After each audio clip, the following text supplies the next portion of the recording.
찬양 감사합니다. 우리 인간은 무엇인가 끝없이 목말라 합니다. 그 목마름을 채우기 위해서 얼마나 많은 노력을 하는지 모릅니다. 근데 그것이 채워지지 않을 때 우리는 때로는 원망하는 인생으로 우리 인생을 다 허비해버리는 모습도 가끔 보게 되어집니다. 여러분, 재밌는 이야기가 있는데요. 어느 날 진돗개와 똥개가 길에 가다가 만나서 주인 자랑을 합니다. 개들이 뭐라고 자랑하겠어요. 진돗개가 이렇게 말합니다. 우리 주인은 참 좋으셔. 먹을 것도 주시고 가끔 쓰다듬어 주셔. 우리 주인은 참 좋으신 분이야. 너무나 감사해. 나는 주인이 없으면 못 살 것 같아. 이렇게 진돗개가 얘기했대요. 그래서 똥개도 대답을 합니다. 우리 주인은 내가 그렇게 좋은가 봐. 내가 멍멍 짖기만 해도 척척 다 주셔. 주인은 나 없으면 못 살아. 그런데 어느 날 똥개가 하도 짖어대니까 주인이 개장수에게 팔아버렸어요. 그래서 집을 잘 지키는 진돗개는 여전히 주인의 사랑을 받고 행복하게 살았더라. 이런 얘기가 있습니다. 여러분, 이 얘기를 들으면서 우리가 하나님의 은혜에 진돗개처럼 반응한 사람이 있고 하나님의 은혜를 똥개처럼 반응한 사람이 있다는 거예요. 무슨 얘기냐면 항상 하나님 우리를 사랑하시고 축복 주시고 우리에게 은혜를 주시기 때문에 그 하나님의 은혜에 감사하는 사람이 있는가 하면 한편으로는 하나님의 은혜를 받고도 감사할 줄 모르는 거죠. 마치 그건 당연한 줄 생각한다는 거예요. 그러니까 교만해서 심지어는 하나님을 채무자로 하나님 이것도 주시고 저것도 주고 당장 주세요. 이것처럼 매일 달라고만 하는 사람이 있다는 거예요. 그건 하나님이 기뻐하시는 모습이 아니겠죠. 여러분, 이런 말이 있습니다. 감옥과 수도원의 차이는 불평하는 것과 감사하는 것의 차이일 뿐이다. 여러분, 감옥에 갇혀 있는 거나 표현이 이렇게인데 수도원에 마치 갇혀 있는 것 같은 모습이다 보니까 이 불평하는 것, 감사하는 것 차이일 뿐이지 둘 다 우리 인간은 무엇인가 끝없이 목말. 근데 무슨 얘기냐면 그 마음 속에 감사가 있으면 그것이 어디인든지 간에 천국이지만 감옥에 갇혀 있다 하더라도 마음이 감사하는 그것이 천국이죠. 그런데 내가 자원에서 수도원이라 하더라도 감사 대신에 불평이나 원망으로 고민으로 가득 차 있다면 그곳이 감옥이라는 거죠. 근데 우리 문제는 우리 매일매일 삶의 현장에서 이런 일들을 자주 만난다는 거죠. 걱정, 근심, 여러 가지 둘러싸인 문제들, 그것과 부딪히며 살아가게 되는데 때로는 우리 힘으로 도저히 어떻게 해볼 수 없는 일들 때문에 그것이 가로막아서 이러지도 저러지도 못할 때가 참 많다는 거예요. 그런데 때로는 이 작은 문제들 때문에 인생의 길을 걸어가야 되지만 늘 원망과 불평대로 살아갈 때가 맞는 거죠. 근데 사실 우리가 이런 힘든 삶 속에서 어떻게 우리가 평안을 누리고 살아갈 수 있을까요? 사실 우리가 겪고 있는 이런 문제들, 힘든 일들 가운데 내 능력이나 내 힘으로 해결할 수 있는 것은 그리 많지 않다라는 거죠. 그래서 사실은 사도 바울이 우리에게 이렇게 권면하죠. 아무것도 염려하지 말고 다만 모든 일에 기도와 간구로 너희 구할 것을 감사함으로 하나님께 아뢰라 라고 말씀해요. 그러니까 우리 힘으로 해결할 수 없기 때문에 감사함으로 하나님께 아뢰라는 거죠. 즉 주님께 맡기라는 겁니다. 그러니까 하나님께 맡길 때 내가 어쩔 수 없어서 내가 해보고 안 되니 그제서야 맡기는 이게 아니라 하나님 앞에 감사로 맡기라고 하는 것은 뭐냐면 주님께 맡기면 하나님이 나를 책임져 주시기 때문에 감사함으로 맡기라는 겁니다. 내 노력, 내 능력으로 해결하지도 못할 것을 괜히 그냥 끙끙 앓고 그 붙들고 살아가는 것이 아니라 감사로 맡기면 하나님이 책임준다는 거예요. 마치 내 문제 아닌 것처럼 하나님 앞에 맡기면 이제 하나님이 일하실 거니까 그것 때문에 염려하지 말라나. 그러면 하나님 우리의 마음과 생각을 지키셔서 우리에게 평강으로 채워주신다는 말씀이죠. 자, 오늘 본문 말씀은 우리가 너무나 잘 아는 말씀이죠. 이스라엘 백성들이 출애굽을 합니다. 우리 계속 살펴본 것처럼 그들이 홍해를 건너죠. 그리고 미리암이 하나님을 찬양합니다. 하나님이 우리를 대신해 싸워주셨고 우리를 기적적으로 물 가운데 갈라지게 해서 걸어가게 하셨는데 이들이 이제 그 하나님을 찬양했던 그들이 얼마 지나지 않아서 이제 수르 광야로 갑니다. 이때가 출애굽을 하고 홍해를 건너고 3일이 되는 날이에요. 이 3일 길을 걸어갔는데 물이 없어요. 그래서 그들이 물을 찾기 시작합니다. 그러다 마라에 도착하죠. 이 마라라는 건 물이 쓰다라는 말이죠.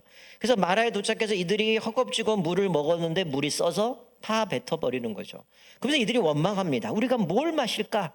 우리가 무엇을 마실까? 우리에게 물을 달라는 거예요. 그래서 모세가 하나님께 부르짖었더니 하나님이 한 가지를 가르치셔요. 하나님께서 그걸 가리키시니까 그 모세가 그것을 물에다 던졌더니 쓴물이 단물로 바뀌게 되어줍니다. 근데 성경은 그렇게 얘기하죠. 하나님이 그들을 시험하셨다라고 얘기를 해요. 그게 구체적으로 기록은 되어 있지 않지만 하나님의 율례와 법도를 주셔서 그들이 순종하는가 순종하지 않는가 시험하셨는데, 그 율례와 법도는 아직 신에서도 율법을 받지 않았기 때문에 구체적으로 뭔지는 모르겠어요.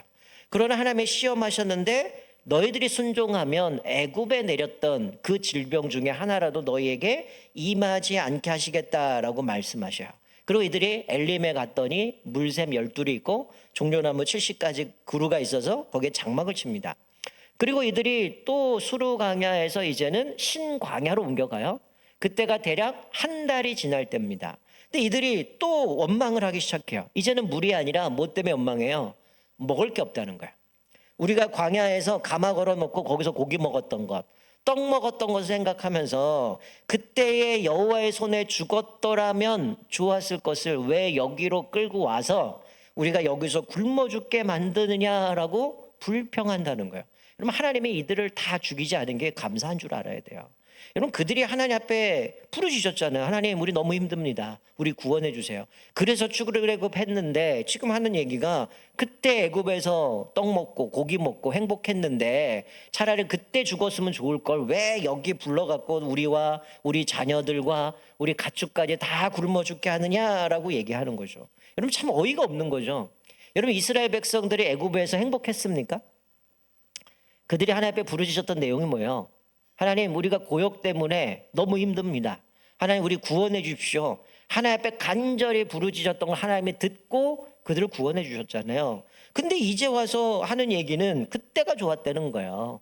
거기서 그냥 뭐 떡 먹고 고기 먹었던 때가 즐겁다는 거죠. 뭐 개돼지도 아니고 뭘 생각하는 겁니까? 압제당하고 괴로웠고 하나님의 그들에게 은혜 주셨던 거를 다 잊어버린 겁니다. 그러고 나서 이들은 심지어 이 하나님의 은혜를 망각하고 하나님 앞에 원망하고 있는데, 재밌는 거는요, 여러분 지금 계속 출애굽기 살펴보는데 하나님이 이스라엘 백성들을 책망하지 않아요. 원망하고 불평하고 하나님의 은혜를 망각했는데도 그들을 책망하지 않아요. 모세가 하나님 앞에 부르짖었더니 하나님이 뭐라고 말씀합니까? 그들에게 하늘에서 양식을 비같이 내리시겠다라고 말씀하시죠. 그래서 낮에는 만나를 주시고 밤에는 메추라기를 주십니다. 쉽게 얘기하면 밤에는 고기를 주시고 낮에는 떡을 주셨다는 거죠. 근데 규칙이 있어요. 먹을 만큼만 거둬라. 하루하루 그날 먹을 만큼. 여기 한 오멜이라고 하는 거는 보통 성인이 새끼 하루 먹을 양식을 얘기하는 거예요. 이거를 인원수대로 그것을 거두라는 거예요. 그리고 저녁에 대해서 남겨놓은 건 다 그냥 불태우라는 거죠. 왜 이렇게 하셨을까요? 내일 또 하나님이 주실 거니까. 근데 못 믿는 거예요. 그러니 남겨놨더니 그 다음날 벌레가 생기거나 냄새가 나서 먹지를 못하게 됩니다. 근데 하나님은 안식일 전날에는 이틀치를 거두라고 얘기해요. 그런데 그것을 그 다른 날을 봤을 때 이거 남겨놓으면 벌레 생기고 냄새 나서 못 먹어야 되는데 그 다음날 됐는데 안식일에 썩지가 않는 겁니다. 냄새도 안 나고 벌레도 안 생겨서 그거를 먹어요. 근데 어떤 사람은 내일 또 내릴 거니까 뭐 내일 또 주시겠지. 이틀치 안 거둔 사람 나가서 어떡합니까? 거두려고 하는데 없어요. 그럼 굶어야 되는 거죠. 여러분, 하나님께서 이들에게 철저하게 이렇게 주시는 거야. 근데 오늘 본문 말씀에 하나님은 너희들에게 만나와 메추라기를 주시는데 이것을 자손 대대 후손에게 기억되게 하시기 위해서 항아리에 한 오멜을 담으라고 얘기해요. 그리고 이거를 하나님의 증거궤 옆에다가 갖다 놓으라는 거죠. 여러분, 이걸 왜 그렇게 했을까요? 하나님의 자녀들은 하나님이 책임지신다, 하나님의 필요를 채워주신다라는 것을 상징적으로 보여주는 거죠. 구름기둥 불기둥으로 인도하셨고 물이 없을 때 물을 주셨고 먹을 거 없을 때 메추라기와 만나를 주셨는데 만나를 그 항아리에 놓고 이것을 보존하라는 거죠. 왜? 그 자녀들이 이걸 볼 때마다 그래, 하나님께서 우리 조상들, 우리 부모님 시대에 하나님께 이런 것들을 베풀어 주셨어. 그러니 이 은혜를 잊지 말아야 돼라는 모습 가운데 이것을 주셨다는 거예요. 여러분, 여러분들에게 무엇을 자녀들에게 남겨주고 있습니까? 또 나에게 베푸신 하나님의 은혜는 뭡니까? 내가 그 은혜를 잊어버리면 우리 자녀들에게 은혜를 남겨줄 수 없어요. 제가 좀 계속 말씀드리지만 우리에게 자녀에게 남겨주는 것은 물질이 아니에요. 좋은 환경이 아닙니다. 우리 자녀들에게 물려줘야 될 것은 하나님의 은혜예요. 나의 나된 오로지 하나님의 은혜다라고 사도 바울이 고백했던 것처럼 우리가 지금 갖고 누리고 우리가 생활하는 모든 건 하나님이 공급해 주셨기 때문에, 허락해 주셨기 때문에 얻은 거기 때문에 그 은혜를 잊는 순간 우리는 뭐가 되는 거예요? 내 힘으로 자력으로 이 모든 것을 다 누렸다 생각하는 거죠. 내가 자력으로 구원받았고, 내가 자력으로 이 물질 얻었고, 내 자력으로 이 모든 걸 얻어졌다라고 생각하고 착각 속에 살아가는 거죠. 그래서 오늘 본문 말씀에 이스라엘 백성들로 하여금 하나님의 은혜를 잊지 않게 하기 위해서 40년 동안, 뭐 정확하게 얘기하면 38년이지만 40년 동안 이스라엘 백성들에게 아침 저녁으로 만나 매출하기로 그들에게 공급해 주십니다. 여러분, 이게 우리가 생각할 때 40년 동안 하나님이 이렇게 주셨구나 생각할 수 있지만, 가만히 생각해 보면 이스라엘 백성들이 이거 누릴 수 있는 자격이 됩니까? 지금 계속 원망하잖아요. 불평하잖아요. 투덜투덜 대잖아요.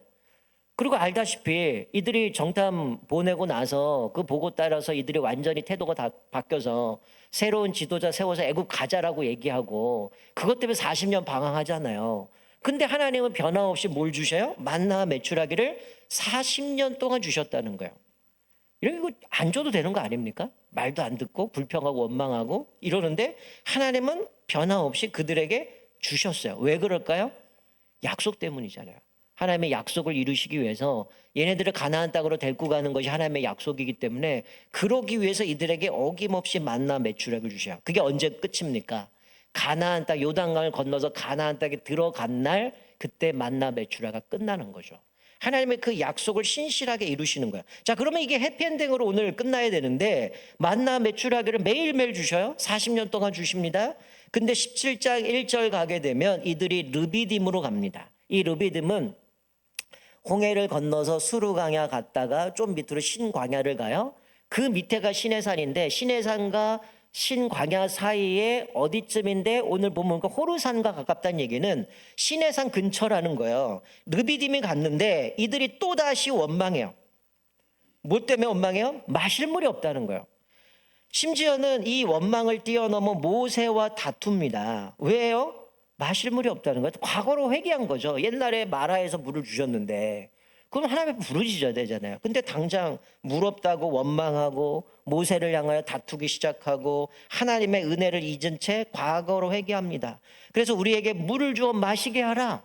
너 우리에게 물 줘야 돼. 지금 왜 여기까지 인도해가고 우리 죽게 만들어? 내 자식들, 내 가축들 다 지금 물이 없어서 굶어 죽게 생겼는데 우리에게 물을 주어 마시게 하라라고 다투기 시작합니다. 근데 모세가 뭐라고 얘기합니까? 자기와 다투는 것뿐만이 아니라 너희가 어찌하여 하나님을 시험하느냐라고 꾸짖어요. 이들이 어떤 시험을 합니까? 하나님이 우리와 함께 계신가 안 계신가를 시험했다는 거예요. 여러분, 지금까지 하나님의 은혜, 구원의 모든 것 송두리째 쓰레기 취급해버리는 모습인 거죠. 오직 하나님이 자신들을 위해서 존재하는 것처럼 착각하는 겁니다. 마치 아까 똥개처럼.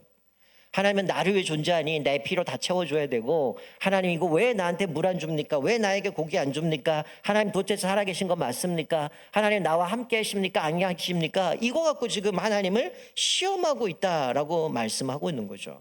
여러분, 하나님이 이들이 지금 불평하고 원망하는데, 하나님은 지금껏 우리 자세히 살펴보면 하나님이 이들을 꾸짖지 않아요. 책망하지 않습니다. 물론 민수기 가면 민수기 내용은 1장부터 끝장까지 뭡니까? 광야 생활이거든요. 그 광야 생활 동안 하나님 앞에 원망하고 불평했다 징계받는 내용으로 끝나요. 근데 출애굽기에서는 이들을 벌하지 않아요. 꾸짖지 않아요. 그냥 그들을 있는 그대로 받아주시고 있는 모습을 보게 되어지는 거죠. 왜 그럴까요? 하나님의 약속이 도대체 뭐길래, 하나님 내가 반드시 너희들을 가나안 땅으로 인도하겠다, 그 약속이 뭐길래 이 배은망덕한 인간을 위해서 하나님이 기꺼이 필요를 채워주시고 인도해 가시냐는 거죠. 여러분, 어쩌면 우리가 그럴 수 있어요. 지금 내 모양 이 상태 별로 마음에 들지 않을 수 있어요. 그래서 내 이 상황이 뭔가, 왜 나는 이런가 불평하고 원망할 수 있지만, 가만히 생각해 보면 그것도 감지덕지죠. 하나님의 은혜 아니면 내가 지금 이 자리, 지금 상태에 있을 수 있을까요? 아마 어쩌면 더 비참한 인생으로 나락으로 떨어졌을지도 몰라요. 하나님이 그 약속 때문에, 예수님의 십자가에 죽으신 새 언약 때문에 우리를 포기하지 않는 거예요. 그래서 우리를 끝까지 책임지시고 인도하시기 때문에 우리 지금 이 자리에 여기까지 올 수 있었다라는 거예요. 하나님은 이런 이스라엘 향해서 어떻게 하십니까? 모세와 다투고 하나님을 시험했다라고 얘기하는데, 모세에게 하나님의 권능을 상징한 지팡이를 들고 장로를 데리고 앞에 가서 반석을 치라고 명령합니다. 여러분, 제가 모세였다면 어떻게 했을까요? 지팡이로 반석을 치는 게 아니라 대갈통을 딱 때려야죠. 하나님 무시하고 하나님 원망하고 화가 나잖아요. 지금 대항하잖아요. 자기 다투면서 도대체 너 왜 나 인도해가지고 이렇게 하냐. 이런 모세가 처음부터 그거 하겠다고 했나요? 사실 하나님 앞에도 못 간다고 얘기했잖아요. 그렇게 물을 반석에서 물을 줬고 만나 매출하게 주셨고, 여러분 지금 이 상황을 가만히 생각해 보면요, 단순히 물만 없는 상황이잖아요. 구름기둥 불기둥이 떠났습니까? 안 떠났잖아요. 만나 매출하기는 여전히 주시잖아요. 근데 단순히 물 없다고 왜 우리를 애굽에서 불러냈냐? 왜 우리를 여기서 죽게 하느냐? 차라리 애굽에 있을 때 좋았을 것을 이 얘기하는 게 이해가 됩니까? 아닌 거예요. 지금 하나님 함께 하신 거를 보여주고 있어요. 구름기둥 불기둥 여전히. 그리고 그들에게 먹을 거 매일 아침에 일어나면 만나 주시고 저녁 되면 매출하게 주시거든요. 근데 단순히 물 없다고 모세랑 싸우고 하나님 시험하고 우리와 함께 하냐고? 지금 함께하고 계신데 그 얘기를 하잖아요. 그럼 얼마나 화가 나겠습니까? 모세가 오늘 뭐라 그래요? 좀 있으면 얘네들 나한테 돌 던질 것 같습니다. 얼마나 화가 났겠어요. 그러니까 하나님한테 얘기하는 게 뭡니까? 얘네 글러먹었어요. 그러니 내가 어떻게 얘네들 인도하겠습니까? 얘네는 안 됩니다. 그 얘기하는 하나님이 뭐라고 얘기해요? 그 지팡이를 들고 반석을 치라는 거야. 그래서 그들에게 물을 주십니다. 여러분, 이 장면 속에서 하나님은 이들을 꾸짖거나 책망하는 모습이 없어요. 하나님은 한없이 이들에게 은혜를 베풀어 주셔요. 왜 그러실까요? 이들이 연약하기 때문입니다. 아직은 성숙되지 않았기 때문이에요. 여러분, 아직 이들이 이스라엘 사람들이 출애굽하고 나서 시내산에서 언약 체결을 안 했어요. 물론 하나님이 홍해를 건너기 전에 출애굽할 때 너희는 내 백성이 될 거고 나는 너의 하나님이 될 것이다 라고 말씀하셨지만, 진짜 이들이 하나님의 언약 백성으로 되는 것은 시내산의 율법을 받을 때입니다. 그러니까 아직은 얘네들이 하나님의 율법이 뭔지, 사실은 16장 17장은 하나님의 백성으로 어떻게 살아가야 되는가를 훈련시키는 과정이에요. 근데 이걸 몰라요. 마치 이런 거죠. 우리 어린 아이들이 어릴 때 엄마가 너 살찌니까 밥 먹지 마, 이거 먹지 마, 저거 하지 마 계속해요. 그럼 투덜대죠. 엄마 나 사랑해? 엄마 혹시 계모 아니야? 왜 나 배고픈데 밥 못 먹게 해? 이거 하지 말라고 해? 근데 나중에 철이 들고 나면 어떻게 해요? 부모 마음을 이해하잖아요. 마치 이스라엘 백성들이 지금 아직은 성숙되지 않았어요. 하나님의 백성으로 살아가는 게 뭔지, 하나님이 어떤 분인지도 잘 모르는 상황이죠. 물론 이미 이런 기적들을 통해서 보여주셨지만 아직은 미성숙하기 때문에 하나님이 지금 자기 중심으로 가고 있는 이스라엘 백성들을 향해서 책망도 꾸짖지 않고 그냥 그들이 물 없다면 물 주시고 먹을 거 없다면 먹을 거 주시고 여전히 그들과 함께 해주시는 모습을 보게 됩니다. 여러분, 그러나 민수기로 넘어가면 달라지는 거죠. 여러분, 우리가 예수를 믿는 것은 이 시대와 달라요.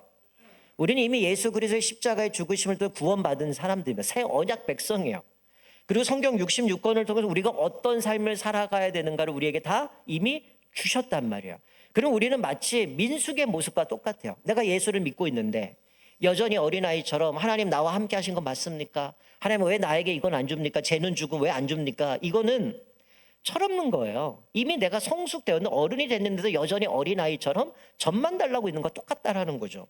여러분, 기독교 세계관을 유명한 제임스 사이어라는 분이 있어요. 이분이 세계관을 이해하면서 뭐라고 했냐면, 내가 예수를 믿고 세계관이 바뀌지 않는 것은 개종되지 않았다는 것이다, 이렇게 얘기했어요. 여러분, 무슨 얘기입니까? 내가 예수를 믿는데 내 가치관, 세계관이 기독교적 세계관으로 바뀌지 않았다면 나는 그리스도인이 아니라는 거예요. 여러분, 예일대학교 철학교수 월터 스트로프는 이런 얘기를 했어요. 기독교인이 되는 것과 기독교적이 되는 것은 다른 것이다. 진정한 기독교를 받아들인다는 것은 성경의 세계관을 채택하는 신앙인이 된다는 것이다 라는 겁니다. 여러분, 스스로에게 질문 던져보세요. 나는 기독교 세계관, 성경적인 가치관을 가지고 내가 결정하고 선택하고 삶의 중심이 성경적인가? 아니면 세상에서 얘기하는 가치관을 따라서 결정하고 선택하고 뭔가를 풀어가는가? 내가 여전히 세상적인 가치관을 살아간다면 나는 뭐라는 거예요? 기독교적이지 기독교인은 아니라는 겁니다. 여러분 이거 심각하게 받아들여야 돼요. 여러분 내가 예수 믿는다라는 것은 철저하게 뭡니까? 하나님이 나를 구원해서 그 은혜를 잊지 않고 감격해서 하나님 백성대로 살아가는 거예요. 그래서 성경을 통해서 나는 어떤 삶을 살아야 되는지, 어떤 기준을 가지고 살아가야 되는지, 어떤 가치관으로 살아가야 되는지 성경을 통하여 내가 하나님의 사람으로 바뀌어가야 되는 거죠. 그게 기독교인인 거라는 거예요. 우리가 이 말씀 보면서 이스라엘 백성들을 보면 아직은 성숙되지 않았기 때문에 연약한 겁니다. 몰라요. 뭔지 어떻게 살아가야 되는지. 그러니 하나님의 그들을 배려해 주시고 이해해 주 참아 주시는 거예요. 쓴물을 단물로 바꾸셨고 반석에서 물을 내셨고 구름 기둥 불 기둥으로 인도하셨고 만나 메추라기로 그들의 필요를 채워 주시지만 연약할 때는 배려해 주시잖아요. 때로는 우리가 예수 믿고 얼마 되지 않았을 때는 얼마나 기도 응답도 잘 됩니까? 하나님 앞에 별거 아닌데도 투덜대는데 하나님은 응답해 주시고 인도해 주시잖아요. 근데 나중에 신앙생활 하다 보면 어때요? 하나님을 알면 알수록 내 기도가 얼마나 잘못됐는지, 얼마나 잘못된 생각 갖고 주님을 섬겼는지가 바뀌는 거죠. 여러분 오늘 이 연약한 이스라엘 백성들을 향해서 지금 계속 이해해 주시고 품어주시고 받아주시는 궁극적인 이유가 뭐냐면 이들이 가나안 땅에 들어가게 되면 진짜 그들이 섬겨야 될 분이 누군가를 보여주는 겁니다. 여러분 애굽에서 10가지 재앙을 내리셨던 그 궁극적인 목적은 뭡니까? 내가 이집트의 신을 심판하리라. 너희들 지금 400년 동안 애굽의 신을 섬겼는데 이거 가짜야. 말도 안 되는 거야. 나만이 여호와 하나님이 유일한 신이야라는 걸 보여주셨어요. 마지막 10번째 재앙에서 유월절 사건을 통해서 우리를 구원하시는 분 하나님밖에 없음을 어린 양의 피를 문설주에 바른 사람은 구원해 주셨잖아요. 그리고 마치 만나와 메추라기도 마찬가지고 반석에서 물을 내신 것처럼 무에서 유를 창조하신 것처럼 하나님이 이 모든 것을 채워주시고 공급하시는 분임을 보여주는 거예요. 그래서 너희들이 가나안 땅에 들어가면 너희들이 진짜 섬겨야 될 게 누구냐? 하나님이라는 거예요. 그래서 이제 뒤에 보면 신의 산에서 언약을 맺는 거죠. 너희는 시시한 민족이 아니고 하나님의 언약 백성이고 그러니 너희는 이 말씀대로 살아가야 돼라는 것을 말씀하는 거죠. 여러분 오늘 본문 말씀 보면 이스라엘 백성도 어찌 보면 시험에 합격하지 않았어요. 실패한 사람들입니다. 원망하고 다투고 시험을 하죠. 그래서 마사, 시험이란 단어고 무리바는 다툼이라는 의미입니다. 근데 하나님이 이들을 그렇게 배려해 섬겼던 이유는 바로 하나님이 아직은 연약했기 때문에 그들을 세워가면서 이것을 통해서 하나님의 백성으로 살아가도록 만들어 가시는 모습을 보게 되어집니다. 말씀을 맺겠습니다. 여러분 어떤 사람이 사소한 일에도 늘 근심이 많은 사람이 있죠. 그러다 보니까 절친인 친구가 엽서 한 장을 보냅니다. 엽서 한 장 앞면에 어떤 그림이 있었냐면 밀로의 비너스 상이 있었어요. 우리 비너스 상이 팔 없는 거 아시죠? 근데 이 친구가 뒷면에 뭐라고 적었냐면 야 계속 걱정하면서 손톱 물어뜯으면 앞에 그림처럼 돼. 이렇게 얘기했다는 거예요. 맨날 고민하고 손톱만 뜯으니까 손이 없어졌다는 거예요. 그럼 그 고민할 필요가 없다는 거죠. 내 지나친 걱정, 이거는 몸에도 안 좋고 건강에도 안 좋고 영적으로 안 좋습니다. 흔히들 심리학자들 얘기하세요. 우리가 고민하고 염려하는 건 대략 80% 우리 현실에 일어나지 않는다라는 거죠. 그것 때문에 고민하다 스트레스 받고 고혈압, 위장병 여러 가지 많은 질병들 고생하게 되는데 여러분 우리가 아무것도 염려하지 않아야 될 분명한 이유가 뭡니까? 예수님이 우리에게 말씀하셨죠. 뭐라고 얘기해요? 그러므로 염려하여 이르기를 무엇을 먹을까? 무엇을 마실까? 무엇을 입을까? 염려하지 마라. 이는 다 이방인들이 구하는 것이라 너희 천부께서 이 모든 것이 너희에게 있어야 할 줄 아시느니라. 여러분 이방인이 구한다는데 이방인은 뭡니까? 아버지가 없는 자들을 얘기하는 거예요. 내 천부께서 너에게 있어야 할 것을 하신다. 그러나 아버지가 없는 사람은 내가 먹을 것, 내가 입을 것, 내가 마실 것 챙겨야 되니까 고민해야 되는 거예요. 근데 아버지께서 너에게 있어야 할 걸 안다는 거예요. 그래서 뭐라고 말씀해요? 아버지께서는 너희의 머리카락까지도 다 세신 바 되었다. 그만큼 우리를 세심하게 우리의 필요를 아신다는 거예요. 문제는 그 하나님이 나와 함께 하심을 신뢰하고 믿고 인식하며 살아가냐는 거죠. 그것을 이해했다면 두 번째는 뭡니까? 하나님이 우리의 필요를 아실 뿐만이 아니라 하나님이 선하신 듯 때 우리를 필요를 채워주신다. 그래서 예수님 뭐라고 기도하라고 얘기해요? 너희는 먼저 그의 나라와 그의 의를 구하라. 그리하면 이 모든 것을 너희에게 더하시라. 너희들 먹을 거 입을 거 마실 거 하나님 다 알아. 그거 안 해도 돼. 그러니까 먼저 그의 나라와 그의 의를 구하면 이 모든 거 다 주실 거야. 근데 그러고만 끝난 게 아니죠. 뭐라고 해요? 구하라, 찾으라, 두드리라, 그러면 주실 것이고 열릴 것이고 찾게 될 것이다 말씀하시죠. 이건 내가 뭔가 확신을 갖고 그래 내가 열심히 구해서 뭔가 얻어야 이게 아니죠. 하나님이 우리의 필요를 아시고 우리의 필요한 거를 공급하시는 분이니까 그분께 기도하라는 겁니다. 그래서 예수님이 마지막으로 뭐라고 말씀하시냐면 너희가 악한 자라도 좋은 것으로 자식에게 줄 줄 알거든. 하물며 하늘에 계신 너희 아버지께서 구하는 자에게 좋은 것으로 주시지 않겠느냐. 하나님 앞에 구하면 하나님은 하늘에 계신 아버지는 즉 나쁜 아버지도 자식에 좋은 거 줄 줄 아는데 하늘에 계신 하나님 아버지가 너에게 좋은 거 주시지 않겠느냐. 우리 반면에요. 야, 하나님 앞에 기도하면 하나님이 좋은 거 주시지 않겠느냐. 근데 왜 기도하지 않고 염려하고 걱정하고 있냐는 거예요. 예수님은 그걸 얘기하는 겁니다. 너의 필요 하나님 다 알고 계셔. 너희 머리카락 세셨고 다 알고 계시는데 그분 앞에 기도하면 하나님이 채워주신다고 말씀하는 거죠. 여러분 오늘 이스라엘 백성 아직 연약합니다. 그래서 하나님께서 자기들에게 그런 기적적으로 출애굽했고 홍해를 건넜고 또 만나를 주시고 메추라기 주시고 또 물을 주시지만 여전히 연약한 모습 가운데 살아가지만 그것을 통해서 우리의 필요를 채워주시는 분은 오직 하나님이심을. 그래서 40년 동안 이것들을 주셨고 또 놀라운 것은 의복되어지지 않고 발이 부르트지 않는. 그래서 하나님께서 그들을 가나안 땅 들어갈 때까지 끝까지 먹이시고 채우시는 모습을 발견하게 되어집니다. 우리가 한 주간도 살아가는 동안 여러분이 뭐 때문에 원망하고 뭐 때문에 불평하고 있습니까? 내가 예수 믿은 지 오래됐는데도 아직도 주님을 신뢰하지 못함으로 인해서 이스라엘 백성처럼 불평하고 악평하고 원망하고 살아가는 것은 아닌지 다시 한번 돌아보면서 우리의 필요를 아시고 또 하나님께서 선한 것으로 우리에게 채워주시는 그 하나님을 신뢰하면서 한 주간 날마다 주의 은혜 가운데 승리하며 살아가는 저와 여러분 되시기를 주님의 이름으로 축원드립니다. 아멘. 우리